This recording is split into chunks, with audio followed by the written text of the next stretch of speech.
Hey everybody, Professor Snart checking in here as we wrap up our Unit 2 here, which had us doing a couple of different discussion boards and doing our first kind of like creative writing exercise as opposed to just introducing ourselves.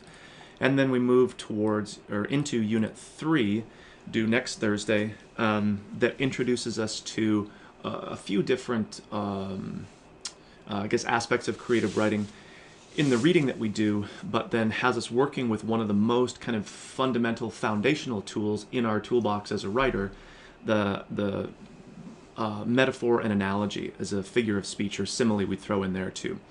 So let's take a quick look then at Unit 3. This is one of my favorite ones, actually. They're all my favorite. They're like children.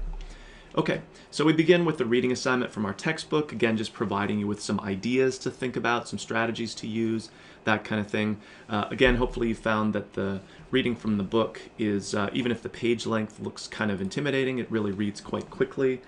It also becomes something then that you think about or reflect on as you do the writing. So we don't want to do a whole bunch of reading or coursework, but not have that then translate into the creative writing that we're actually doing. So it's always just trying things out and a form of practice, but we do want to make that intentional choice or that intentional sort of move to begin to incorporate some of the ideas that we run into, whether it's a reading or some of the course material, into the writing that we're actually doing. And that's of course the hard part, is taking the theory, easy in the textbook, and then putting it into practice. Okay. So we want to focus here on what's called analogical, comparative language, like a metaphor or the simile. So the simile comparison using like or as, the metaphor just declares that two things are one another, right? So similes are a little bit more common because they have that wiggle room of they're kind of like each other. So there's a couple of video clips here, one from an old movie called Renaissance Man, where the Danny DeVito character who's teaching English to this group of folks in the military, badly stereotyped, I should point out, and he tries to explain what simile is or what metaphor is, and beyond just the kind of literal definition, like why it matters or why it's important, and that's kind of where we want to get to as well. And there's one that I'm sure you've all heard of, if not seen directly, Forrest Gump, Life is Like a Box of Chocolates. So watch the video clip, it's a little cringeworthy. Tom Hanks is a great actor. The movie, lots of people loved, but that line is, it's tough. But it's a great example of the kind of language, the figurative language, the language of simile or comparison that we're looking for here. We're trying to get so we can use in our writing too. And it's one of the most powerful tools we have as creative writers for lots of different reasons that I won't really get into here, but it's definitely something that you don't necessarily practice in essay writing, for example. And so it's something that, unless you're an active creative writer, may not be part of your habits as a writer if you're end up doing more academic versus creative writing. This is something that you have to sort of challenge yourself to do more of. So we're going to start by finding our own. Most people will probably find similes because, again, those are the most common things.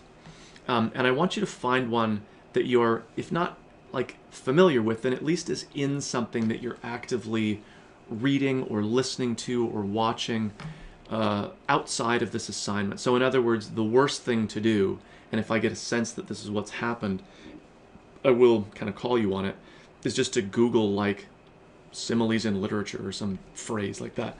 Obviously you can find one that way, but it has no personal meaning, so it's kind of lame to do it that way, so don't, please.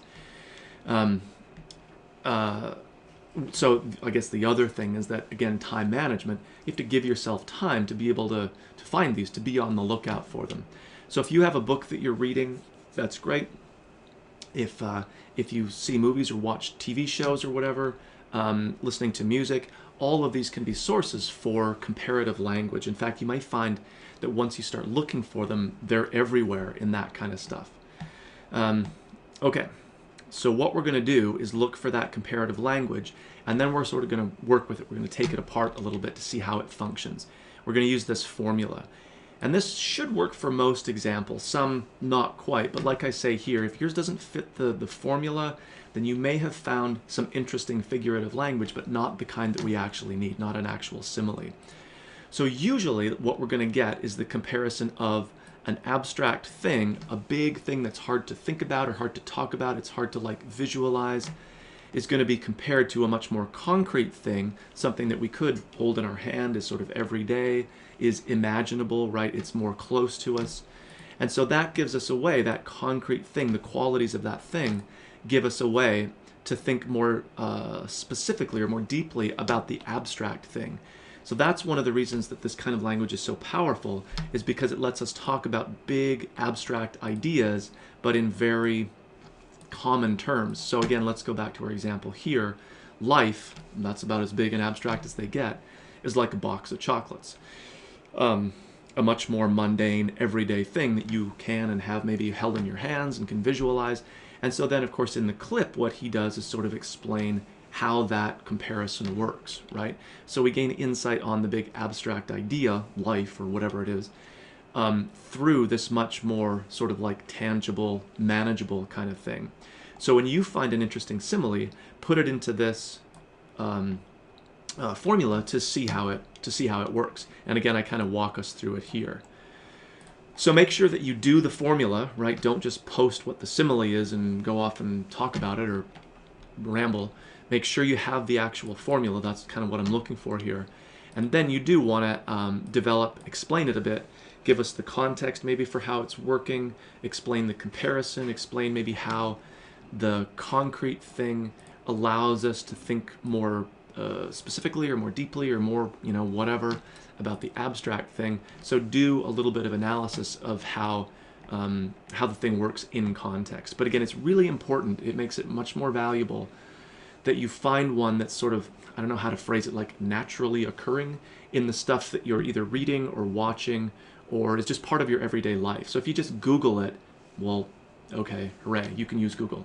That's not really what we're testing here. So make sure you go, give yourself enough time to be on the lookout for this kind of analogic or comparative language that we're looking for. And like I said, you might be surprised at, as you begin to listen for them or look for them, at just how common they are in creative work, whether again it's a movie, TV show, music, they're all over the place. So keep your ear out for them. And then to wrap it up, once we have our handle on this tool for our writer's toolbox here, we can begin to think about, are there ways that I could use this effectively in my own creative writing? That's really where we want to get to. Okay, so as always, if you have questions or concerns, be in touch with me. Keep your eye on those due dates as we move forward, and I'll talk with everybody soon.